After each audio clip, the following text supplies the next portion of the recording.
আসসালামু আলাইকুম সবাইকে, আমি রাকিব আহমেদ সোহান আর আশা করি সবাই ভালো আছেন। তো আজকে আমি আবারও অনেকদিন পর চলে এসেছি আর আজকের ভিডিওটা হবে রাতের অন্ধকারে। তো আজকে আমাদের প্ল্যানিং আছে আমরা আম চুরি করবো। কার কাছে? কেলটু কি আম কি আম? ফজলি চল তাহলে যাওয়া যাক। তারপর আমরা আম চুরি করার উদ্দেশ্যে সামনের দিকে এগিয়ে যাই। আর ভিডিওটা রাতে করার উদ্দেশ্য হচ্ছে আমরা রাতে আম চুরি করব। এর কারণ হচ্ছে দিনের বেলায় তো আম চুরি করা যাবে না, যদিও করি তারপর সবাই দেখে ফেলবে। আর দেখে ফেললে তো জানেনই এর পরিণাম আমাদের সাথে কি হতে পারে। তারপর আবার এলাকার আম। তো তারপর আমাদের মাঝে এই অমানুষ কোথা থেকে উড়ে চলে আসলো। नहीं ये मजाक हो रहा है। एक सेकंड यार मजाक हो रहा है।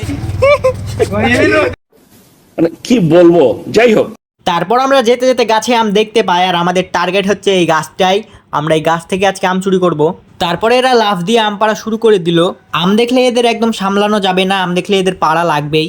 লাফ দিয়ে যখন এরা আম পাড়তে পারলো না তখন এরা ঘাড়ের ওপরে উঠে গেল একদম।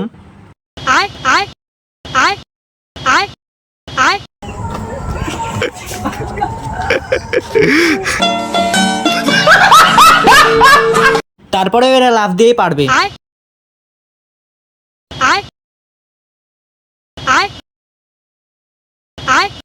মানে কি আর বলবো, এদের দিয়ে আর কোনো কাজ হবে না।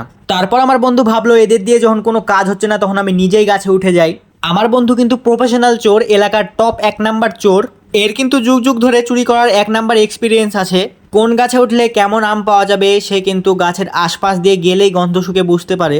তারপর আমরা এই গ্যাপের ভিতরে ঢুকবো, কারণ এই গ্যাপের ভিতরে হ্যাপি একটা আমের গাছ আছে। কিন্তু বেটা বারবার এইরকম কেন করছে আমি ঠিক বুঝে উঠতে পারছি না। তো যাই হোক, সেটা আমাদের বুঝে কোনো লাভ নেই। আমি দেখে আসি গাছে কেমন আম আছে। তো বন্ধু আমাকে বলছিল গাছে অনেক আম আছে, সে দেখে যা। কিন্তু আমি এখানে এসে দেখি একটাও আম নেই। ये तो लेटेस्ट न्यूज़ है। Control control. মানে কি আর বলবো, গাছের মালিক সব আম নিজেই আগে থেকে পেরে রেখে দিয়েছে। কারণ গাছের মালিক আগে থেকে জানে আম পাকার আগে আমরা সব মুছে খেয়ে ফেলবো। গাছালার ভাবনা চিন্তা একটাই, গাছের আম বড় হতে দিবে না, আমাদেরকে খেতেও দেবে না। তারপর আমি ভিডিও করতে করতে যাচ্ছিলাম, কিন্তু হঠাৎ করে আমি গর্তের ভিতর পড়ে যাই। মানে নিচে গর্ত আছে, আমি অন্ধকারে বুঝতে পারিনি। তো তারপর আমাদের আম পাড়া শেষ। আমরা বেশি আম পারিনি কারণ আমরা বেশি জন ছিলাম না। কারণ বেশি আম পারলে আমরা অতগুলো আম খেতে পারতাম না। আর বেশি আম পারতে গেলে কিন্তু গাছের মালিক সব আম কালকে পেরে রেখে দেবে, সে নিজেও খাবে না, আমাদেরকে খেতেও দেবে না। তো গাছের মালিক এই দিককার এরকমই। আর গাছের আম খুব বেশি বড় হয়নি এখনো, ছোটই আছে, টাটকা কচি ডাগর হয়ে আছে। হ্যাঁ, আপনি ঠিকই শুনেছেন, গাছের আম এখনো টাটকা কচি ডাগর হয়ে আছে। ये बातें बताई नहीं जाती, नजर लग जाती है। তো গাছের আম বড় না হলে আপনারা এখনই পেরে খেতে যাবেন না, এতে গাছের মালিক অনেক কষ্ট পায়। কারণ গাছের আম না পাকতেই সব শেষ হয়ে যায়। কিন্তু এদিকে আমার বন্ধু সেই চিন্তা না করে একদম কুত্তা বরাবর খাওয়া শুরু করে দিয়েছে। আর এই বন্ধুর কথা আপনাদের কি আর বলবো, এর তো আপনারা সবাই চেনেন। তো এই আম খেতে পারুক বা না পারুক, তাও সে মানুষের গাছের আম চুরি করবেই।